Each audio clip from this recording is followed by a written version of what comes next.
Clark just ended Diddy. For anybody that was wondering where the RICO was, for anybody that was wondering where the organized crime was, for anybody that was wondering where everything is, baby, it was today on Capricorn Clark's testimony. This has to be the most devastating day of testimony known to man.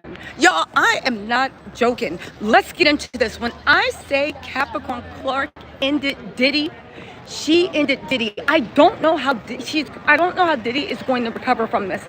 I don't know how the prosecution is going to recover. When we left, we're out on break. The prosecution did a cross-examination, right? However, the cross-examination was not working at all. Y'all, it was an absolute complete mess. Hold on real quick, y'all. All right, guys. All right, I'm back. When I say it was an absolute mess, for Diddy, it's an absolute mess. You want to see the RICO, Capricorn came with it.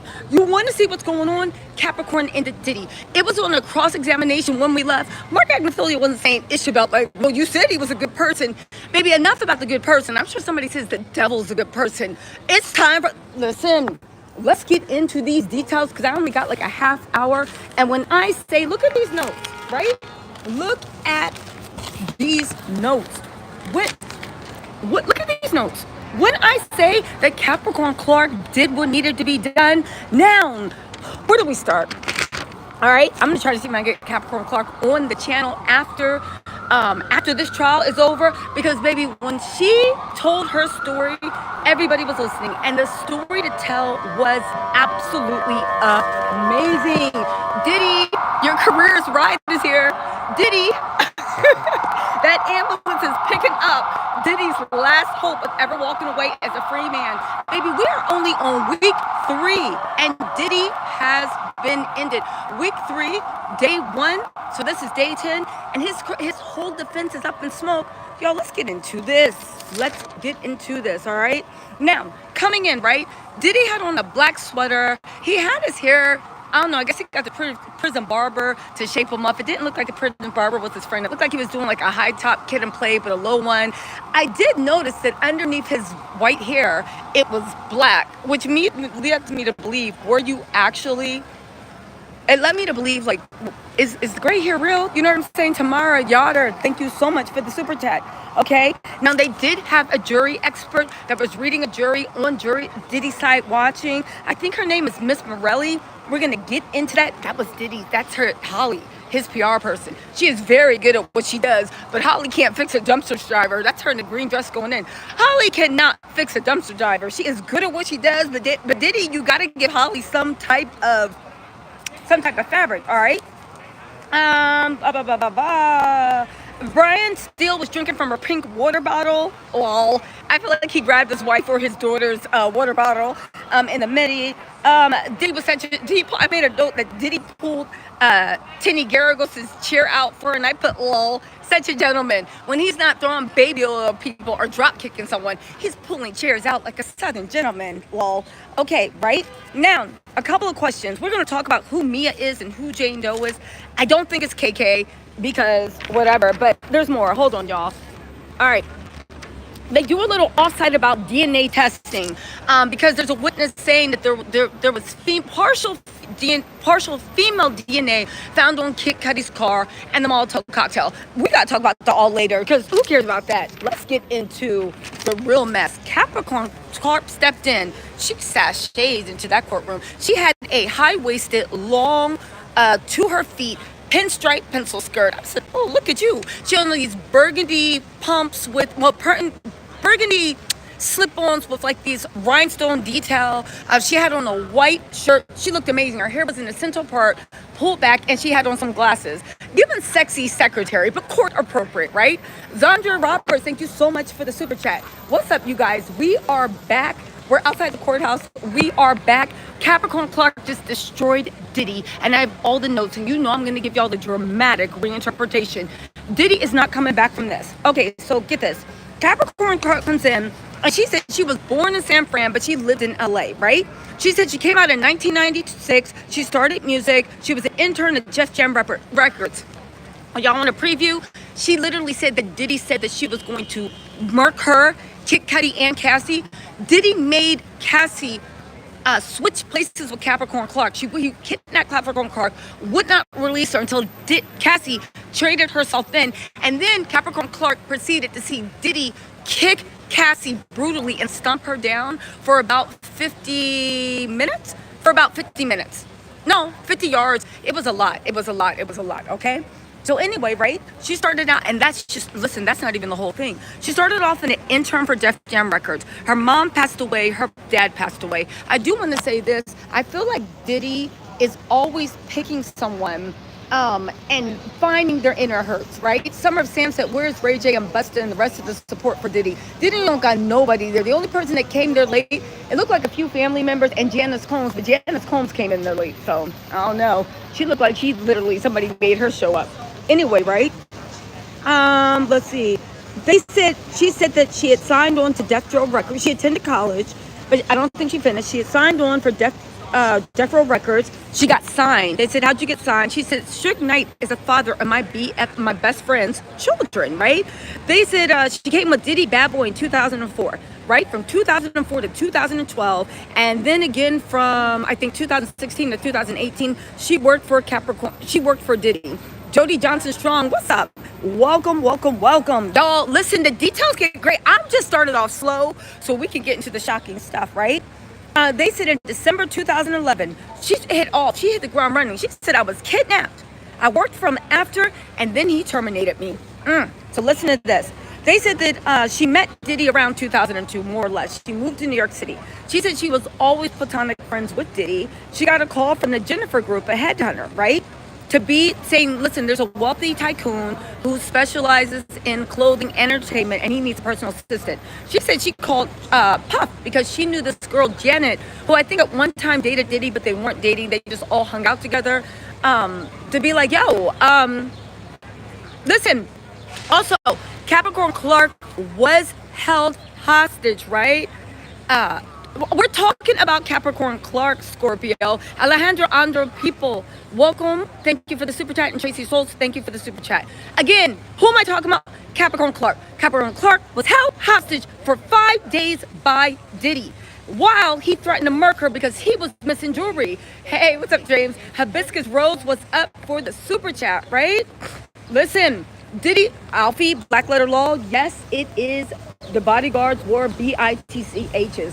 You guys, I'm trying to get the story out, but when I say it is so tragic, it is so long, but I got 20 minutes to get the story out, so I'm going to try to get it out as soon about this. The whole world is blowing up my phone. Zandra Roberts says, do you think Mia's Allie Carter? Mia used to be one of Diddy's assistants. I don't think Allie Carter ever worked for Diddy. But hey, you never know. I don't know Allie Carter's whole backstory. Anyway, you guys, let's get back into this. Also, Jody Johnson, yes, sorry, thank you for the super chat. Okay. So where are we at? Oh, one more person. Table Talk with Mimi Exclusive said, hey, Tisa, because of you, I got more subs. Thank you. Oh, you're welcome, Table Talk with Mimi. Okay, so they said that she started off as Diddy's personal assistant. Let me sit down for this because this is good. All right. She said that she started off as Diddy's personal assistant in 2004 to 2006, right? Then she shadowed him, all right? Then she left in 2006, only to return in 2007. She was the director of marketing for Sean John's Women Global, right? She said she got a pay increase. She worked there for 1 year. Then she got promoted to the global brand of Sean Combs in 2008 to 2012. We're going to fill in the dates, but just keep those dates in mind, right? Janice Combs at that time walked in with this bad little 27 piece, like platinum thing, wearing a cream and black shirt, okay? Now, she said that in 2016, she was re-employed as creative director for Cassie in 2018, okay? She said in 2004, they showed the thing of 1440 Broadway, right? Now, she said on her very first day starting, Diddy and J-Rock took her to Central Park at night when it was dark. Diddy and J-Rock took her to Central Park after dark, all right? I'm sorry, Diddy and Uncle Paul, not J-Rock, Diddy and Uncle Paul. They went to Central Park, right? Uncle Paul ran Green Gate Security, right? They said, how did Uncle Paul look? They said he was very menacing, kind of like a linebacker. He was always wearing blackout glasses, right? He said he took her out to the park. They said, what did Diddy take you to Central Park for? She said, he took me out there to threaten my life. I said, what? She had my attention. I sat all the way up, right? She said he told her, she told me he would have blanked me if she had anything to do with Suge Knight. And if anything happened, right? They said, how was Diddy? She said he was dead calm and dead serious. You guys, this is just the beginning of what Diddy was up to. It gets worse. They said, what did you do? She said, I believed him. She said, what did Uncle Paul do? She said, Uncle Paul said nothing. He was just sitting there looking calm and stoic, but menacing, right? Then they said, well, Cap, what did you say to him? She said, I said, well, we're going to have to see. And they were like, why did you say that? She said, because there was nothing I could do to convince him that she wasn't the ops. So she said, we're going to have to see, right? And then she said, the one thing she does regret is, she said, I wish I had been more transparent. Transparent about what? Transparent about how tight he was with Suge Knight. Hey. Come. Hold on really quick, you guys. Want to give you guys a little bit. Why don't you introduce yourself really quick? So the world knows me as Relentless, by the way. But I'm Gilmore. Gilmore versus Combs is the case. He actually sued Diddy. I was on the fall of Diddy. I think I'm episode 4 or 5. Mm-hmm. But I'll get to it. Basically, we get back to the story in 1 second. All right. He and his band of thugs ambushed us one night in New York. Me and my security and my intern, and we were out doing. We were out doing business. We were out doing business. Collecting money. I had a magazine and a TV show at the time. I'm 60. Oh wow, you look fantastic. Thank you so much. I would have never guessed. Listen, we're gonna have him on later to actually talk about it. But if anybody wants more information, because his story very much shadows what Capricorn Clark went through. What's your book? The Night Puff Tried to Kill Me. He has a book out called The Night Puff Tried to Kill Me. It's on Amazon. On Amazon. I always wondered why you're on TikTok. No, this is YouTube. YouTube. So listen, we got to get back into the live because we have to go in soon. Yeah, however, sure. We are going to have it's traumatizing to be up in the courtroom today to hear her, because I understood why she didn't say what she did, why she didn't speak out. He had a stronghold mentally and otherwise on her economics, on her livelihood, and it's just sad. I felt for all the victims that don't have a voice. Exactly. There's so many people that he probably did this to that couldn't get their word out, did not get the information out.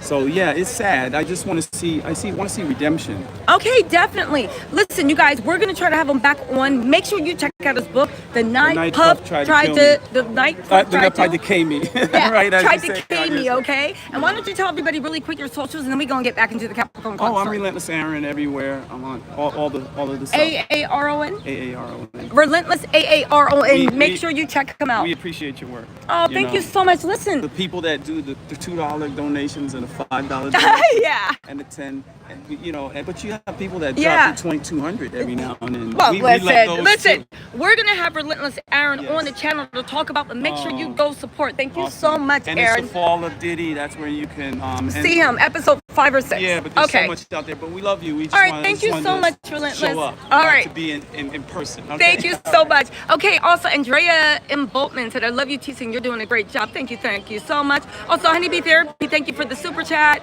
And who else? Okay, so we're gonna have Relentless Aaron on. Go ahead and show him some love. Grab that book. But when I say what he said happened to him, definitely happened similar to Capricorn. All right. So anyway, where we last left our beleaguered demon Diddy, he had Capricorn Clark out in the middle of Central Park talking about some, if I find out anything, you are done for. She said all she could do was show him. Uncle Paul was just sitting there looking stoic. Nobody did anything, right? Then they said it wasn't long before Capricorn Clark met up with, Uncle Paul was in charge of the security of the principal. It wasn't long before after that she met Roger Bonds, D-Rock, and Ruben. D-Rock, Biggie's best friend. Ruben was D-Rock's little brother. Roger Bonds, y'all know Roger Bonds, right? They said that they were all big, intimidating guys. They said, how often was Diddy security around him? They said all day and night. Macy, thank you so much for the super chat, right? Then they said that around that thing, they said that the first time she saw Diddy with a gun, right, is when security was around him the entire day. She saw Diddy with the gun because they were doing MTV press, okay? She even bought 50 Cent into this, right? MTV Press, Puff, Chris Lightly at that time was super talented, but he was also 50 Cent's manager. Chris Lightly and Capricorn Clark entered the elevator, right? Chris Lightly was 50 Cent's manager. They were like, da-da-da-da-da. Do you remember Diddy being like, I don't like that back and forth. I like guns. And she saw Diddy with the gun, right? They said, what was Diddy's demeanor? They said Diddy was very, very, very serious, right? She said in 2004, she was accused of theft. You guys, this was a 5-day kidnapping. Listen to this mess. Diddy is done. I don't care. Remember all those people last week? Oh my God, Diddy, this, that. Diddy's done. He's done. He's done, guys. Anyway, the Hood Realtor T said, click on my name and mob me up so I can delete spammers and disrespectful people in the chat.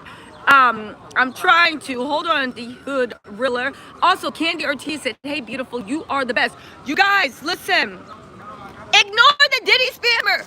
Diddy spammer is working overtime because he is literally about to go to jail. This fool is done. Ignore them. Baby, baby, let that be the Roman Empire. They are done. Anyway, right, get into this 5-day kidnapping. So in 2004, Capricorn Clark was accused of stealing 3 pieces of jewelry, a necklace with a cross, a bracelet, and a watch. It was on loan from Jacob Jewelry, right? They had given it to Puff so he could take it down to Miami, okay? Capricorn Clark was in charge of the bag. She said that they were driving to the private jet to go down to Miami, and she realized that the jewelry was missing, right? She was like, yo, stop the car. They were right outside Teterboro Airport. He told security to stop the car, okay? She then called 1440 and said, yo, lock that place down and search everyone. They said that Diddy left for Miami and then told her, yo, you're gonna have to figure all this out, right?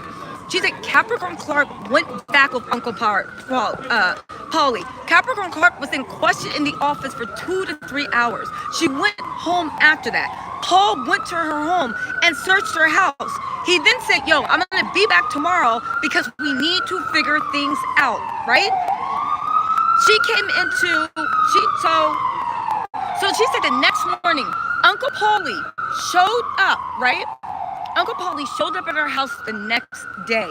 He took her to this place called 1710 Broadway. Now, back then, she didn't know what that was, but she later found out that that was the new offices. She then found out that that was the new offices for Bad Boy. But back then, it wasn't an office. She said it was dilapidated. It looked like an abandoned office building. Nobody was working in there, okay? She said that they went to the front door. She went through the front door with Paulie. There was old furniture, things falling out the wall. It was a hot mess. They said, then what happened? She said that when she went in, somebody from outside locked her in the building with Paulie. Already, you know me, I would have been clawing for my life. I would have been clawing for my life. I would have been screaming, yelling. You know I love to call the police, okay? They said, she said the floors were old, torn up, dilapidated. It looked abandoned. She had no idea what it was or where it is because they had moved into those offices and nobody knew about it, right? She was taken to the 6th floor. The 6th floor was even more torn up and dilapidated, right? She said there was stuff hanging everywhere. She said in the middle of that room, there was a 6-foot folding table in the middle of that room, okay? And there was this big, wide guy the size of 2 linebackers. He was short, but he was wide. He said, now Capricorn Clark is thin, but she ain't that thin. She said this guy was 5 times my size sitting there, right? He never stood up. He was chain smoking the whole time, drinking black coffee. DJ Paulie bought her, I keep saying DJ Paulie, shout out to Jersey Shore, bought her to that room and left her there, okay? Left her there with that guy. Now, he did say Paulie kept popping in here and there, but the whole point she was bought there was to take lie detectors. He said, listen, I need the guy, the linebacker said, yo, I need you to be very, very honest with me. And she was like, okay. And they were like, do you know what happens if you lie to me? And she was like, what? And she's like, if we find out you're lying, if you fail this lie detector test, we're going to throw you in the East River. All right. Now, at this time, Mark Agnifili is like, yeah, no, we object. He asked to approach for a sidebar, right? Terry and Brian stayed there with Diddy. They're whispering. They are upset, baby. This looks bad. Mark comes back from the sidebar looking happy. I don't know what for, because when Capricorn Clark started talking, it was just like curtains, right? Maybe he looked happy because he felt like he threw off the prosecution's game. Y'all, it was bad in there. Hold on, y'all. Listen, first we're talking about her being kidnapped and held hostage for 5 days. Then we're going to get into the way he said he was going to murk Kid Cudi. You guys, this is bad. Nikki's 3000, thank you so much for the super chat. Also, Glimmer Girl said, thank you for your tenacity and your awesome reporting. Good luck. I can't wait to hear more. Thank you. Oh, thank you. Thank you. Also, Tracy Trelove said, I think his security stole his jewelry and money. Probably. Glimmer Girl, thank you so much for the super chat. And also, Eileen Bell, thank you so much for the super chat. Okay, right? So anyway, okay. So, listen. Anyway, the prosecution jumps right back into it. Beverly Ann said, thank you for the updates. Much appreciated. Thank you. And Unreal O, thank you so much for the super chat. Okay, so it gets more. Hold on, y'all. It's getting more, right? So anyway, the prosecution jumps right back in. And they were like, yo, this sounds very serious, right? On direct. How were they? She said the guy was very dead serious. He was direct. There were no frills. He said that she said that she was petrified. Now, why she's doing this, her voice is like, ugh, she is getting cheered up. She sounds a mess. She said he was petrified, right? She said, I let them administer the lie detector test. I didn't think I had a choice. Betty MG, thank you so much for the super chat, right? She said she didn't want to take the lie detector test. She said she felt she had to do it or something bad would happen. Why she's saying this, guys, her throat is cracking. When I say I was teared up, but it's a good thing I saved my tears for later because, she said, that he was asking her stuff like, did you steal? Did you plan to steal? Did you work with someone to steal? Do you know who stole, right? They were like, what was the result of the test? She said it was inconclusive, right? She said that she was so petrified and scared, probably crying, that the guy giving the test was like, yo, you need to calm down. This is inconclusive. You need to calm down. Because if you don't calm down, because when you're too hyper, they can't tell when you're lying or not. If you don't calm down, then you're going to be in the East River. If we don't get a reading on this, and baby, he was not playing. He was very, very, very, very serious, okay? Wanda Perez, thank you so much for the super chat. Kit Raymond Barron said, hey, doll, I love your hair. It's a half wig. Thank you. Tell my fortune, lol. And Ray said, I appreciate all you do. Keep up the good work. Okay, right? These half wigs be saving my life when I got 20 minutes to get out. Heat damage, where? Anyway, right? He told her, you need to calm down or you're going to end up in the East River. They said, how long were you there? She said, I was there for the full work day. Paul would drop in intermediately here and there, but for the most part, I was alone with that man. Paul told me, that's the head of Diddy security, that I couldn't leave. Don't forget the door from the street on Broadway was locked from the outside. She said she didn't attempt to leave. She said she thought she had to prove her innocence because if she didn't, that she was going to be murked. They said Paul came at the end of the day and took her home and then said to her, I'll be back tomorrow to figure it out, okay? The next day he showed up. Oh, Sonchia Ibaka said, I was waiting for you. I'm so proud of you. Thank y'all so much. And Ray said, appreciate all the good work. Wait, oh, you already read that. Okay, let's get back into this, right? Thank you so much for the fan funding and super chat for helping me eat, pay for my security, and doing all these wonderful things. Hey, babe, how are you? Oh, thank you. What's your name, Mama? I'm Naughty Love Movement. I watch you all the time. Oh, nice. Shout out to Naughty Love Movement. Hi, y'all. She's gorgeous. Oh, stop. She's gorgeous. And she has been grinding and doing the work. And yes, she was the one that found Jonathan Odie. She did her big one. Yes, thumbs up the video. I love Tisa. Tell she's been on this. Thank you, Mama. From when the grand jury was oh yeah, definitely. Thank you so much, Mama. Make sure y'all follow her, but let me get back in because I only got a few minutes. Okay, Maria M, thank you for the super chat, and Pink Sat 1, thank you so much for the super chat. Okay, so anyway, she said she said the next day Paul showed up at her house, right? She said that they went to the same place, same thing. They locked the door. It was down there. She was in there all day. Again, they would not let her leave. She was there 5 days in a row, held hostage for 5 days. Zyra Mina said, I'm so glad you're back at it. I hope this helps. Girl, you know that helps. Thank you for buying me dinner. I appreciate y'all. Again, all those people, I don't see the RICO. I don't see the criminal. Do you see the RICO noun? Do you see the criminal noun? Do you see the source material? Do you see the Diddy is done for? I hope every Diddy supporter feels the F stupid. The prosecutions did their big thing. Baby, what you gonna do? What are they gonna do? Get everybody struck? It's impossible, right? Anyway, listen, they asked, so why did you keep going back? She said, I wanted to prove my innocence. Plus, they were threatening me to go into the East River. I really honestly didn't think I had a choice. She said I didn't want to. It was the only way to prove my innocence. They said, did you tell anybody? She said I kept quiet to all my friends. I was just in tears. She was just trying to survive, right? She said she didn't report it to the law enforcement. She said, why? She said, because she said I worked under the NDA. Then they said, Your Honor, objection. Virginia Martinez, thank you so much for the super chat. Tina 8 said, appreciate Kate, thank you, appreciate all you do. And I heard Caroline, thank you so much for the super chat. All right, y'all ignore the Diddy trolls. They are the last gasps of a dying kingdom. Diddy is their Roman empire. Rome is burning. Nero is dancing outside. Ignore them, y'all. Get into this tea because it's more, right? She said she said the whole time they were gone, Diddy didn't reach out. Normally she would shadow him every day from early in the morning, like 9 in the morning until 4 a.m., right? They said that she never talked to Diddy. Diddy never reached out. But when she returned to work, they literally dropped her off the last day and said, yo, you'll see him in the office. Pratt made J. Verdien said, following every day from the Netherlands. What's up, Pratt? Pratt?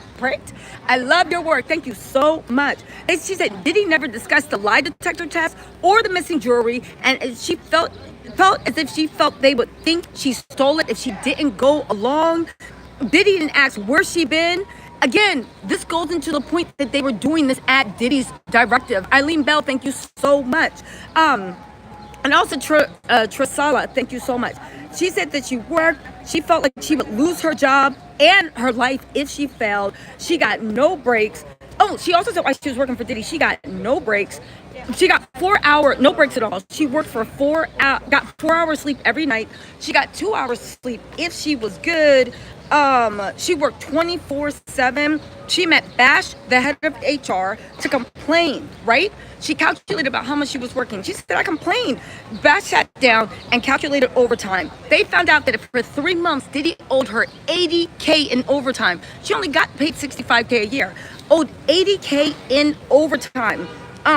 When they showed the paper of how much he owed Capricorn Clark, you know what Diddy did? Diddy took that document that the head of HR gave him and ripped it up and said, I don't give a F about this. And it said the age of Aquarius, time for truth. Amen, baby. This is something I've never seen at all.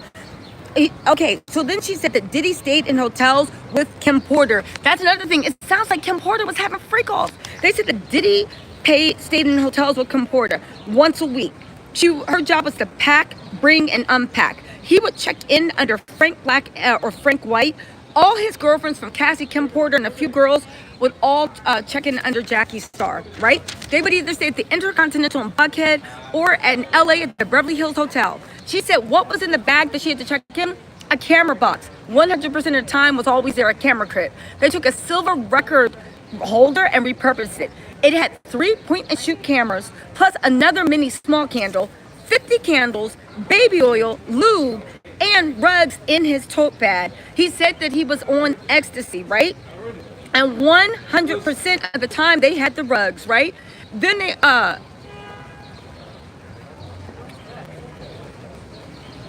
they stayed. Kim Porter would stay in the hotel with Diddy with those candles and a 3-point camcorder for 3 to 4 days. Y'all, was Kim Porter having freak-offs with Diddy? Or matter of fact, was Diddy making the mother of his children do freak-offs? Then they said that her job, they said, what did you do that was happening? She said, I would watch TV because she had to stay in the hotel too. Watch TV, sleep. Sometimes I ate room service. Diddy had me in the room close in case he needed anything, but he never really called me. Her job was in to pack up, sweep the room. There was baby oil all over the place, everywhere, and baby oil handprints on the walls, right? He said in 2007, she had gotten promoted. She no longer packed the bag. Kim and Cassie were in the hotel room. It was a global brand upgrade, 3 or 4 days. Beverly Hills, she had gotten upgraded to global brand ambassador. She said by this time he was having freak-offs with Kim and Cassie for 3 to 4 days in the Beverly Hills Hotel, the London Hotel, the London Taj. She said that she saw Diddy and Cassie getting IV drips. He told him that he got IV drips because of the serotonin levels had gone down so low that it was supporting them from going into depression or something like that. Listen, I'll come back to this in the live later on. We got to get into the other stuff, all right? Thank y'all so much for the super chats and the fan funding. I appreciate everybody. And yes, I will be reading the super chats as they come. They said that Diddy then had a whole thing, 9933 Beverly Grove. She talked to Cassie. Now, here's the funny thing. This is the first thing that actually happened, right? She said that Lauren London, and this is the whole thing. I thought Lauren London was like Cassie's good friend. But what it sounds like, Lauren London at that time was not that cool with Cassie. She said that it was Chef Jordan, Lauren London, and Capricorn Clark were in the kitchen, right? And Diddy said, I'm going to show you bees why y'all don't have a man like me. Cassie was in another room. He called Cassie in. He said, come here. Sit down right there. Now stand up. Come toward me. Go over there. Pick up the remote. Bring it down to me. Sit down.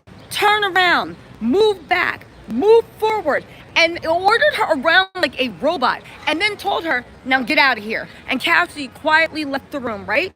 He looked at them and said, did you see that? They looked at him and was like, huh? He said, you bees won't do that. And that's why y'all don't have a man like me, right? They said, what did you say? Capricorn Clark said she looked at Diddy and said, you MF him, right? And that was it, right? Now, I did make a note. How close was Cassie with Lauren London if at that time Cassie was in another room and Lauren London, Capricorn Clark, and Chef Jordan were all kikiing with Diddy? Cassie wasn't even allowed to sit with the people. They treated her, right? They treated her like trash, right? Listen. They said that she saw with Cassie that her drug use had increased. There was Molly and pills. They said that they said, where did he get the pills from? They said that Diddy's girlfriend in New York City got rugs. And when they were in LA, they got rugs from One Stop. They said they got Molly, that they would give to Capricorn or Diddy directly. I have a question for everybody. Are X and Molly the same thing? Because I'm very, very much confused. I thought they were the same thing. He literally did on some bark like a dog, right? They said that he asked Capricorn Clark for rugs one time. He had the rugs delivered to her house, ordered him directly. Diddy gave drugs for girlfriend and his friends in the summer of... Hey, what's up, Gene? Hey, we got Gene Deal. Come here, Gene. Gene Deal. Gene! Can we get an exclusive? Diddy is... Don't embarrass me on my live. These people are watching me. No, say hi to Tisha. Gene, can you say hi to everybody? We still got that exclusive. I know he's gonna run my pockets, but he's in high demand. What's up, Gene? Hey, how y'all What y'all think? What do you think about Capricorn Clark's testimony? Oh my God. Well, I think that was emotional. Okay. We know. Okay. I think that she knows what she's talking about. And I hate the fact that Uncle Paulie did that shit to her. You know what I'm saying? What you mean? Ain't a real- Paulie, that's what Diddy's name is now? Wait, hold on. Randy hit me last night, a white guy. Hold on, guys. Said in 2004, Gene he knows. was at a party with P. Diddy and you held Gene. me down with 2 minor kids. I did Gene. an interview with them on my YouTube So look, last night. Pay What do attention. you have to say So what do you that, think about Gene? Capricorn Clark? Did you find her What about testimony Ryan- to this what point? about Ryan Pittman? Did you What find about Ryan Capricorn Pittman? Clark to be? What Did you about find her to be Ryan very, very Pittman, Gene? credible? Yeah, I What do you interviewed him think? last night. What do you He think? said you was at a puffy I party. thought she was good. You thought she was gave good? him Does E-pills, it sound like what and you know he of held Diddy? 2 minors down. Yeah, basically. As well Huh? as him, Gene. I interviewed All right, him Gene. on Listen, we'll Sorry. catch you later. All right. remember All me right, from- guys. All got right, one. listen. He filed a lawsuit. Listen. Right. You when you get inside. All right, listen. right? Gene, thank See you when you you. get inside. Okay, so listen, let me get back on the streets. Let me get back to the streets. Okay, see, look. We got the media to crowd around Gene. Okay. Okay. Hey, what's up? Oh. Can you tell everybody your handle again? Tisatels, Tisatels on YouTube. Yeah. Thank you, Mama.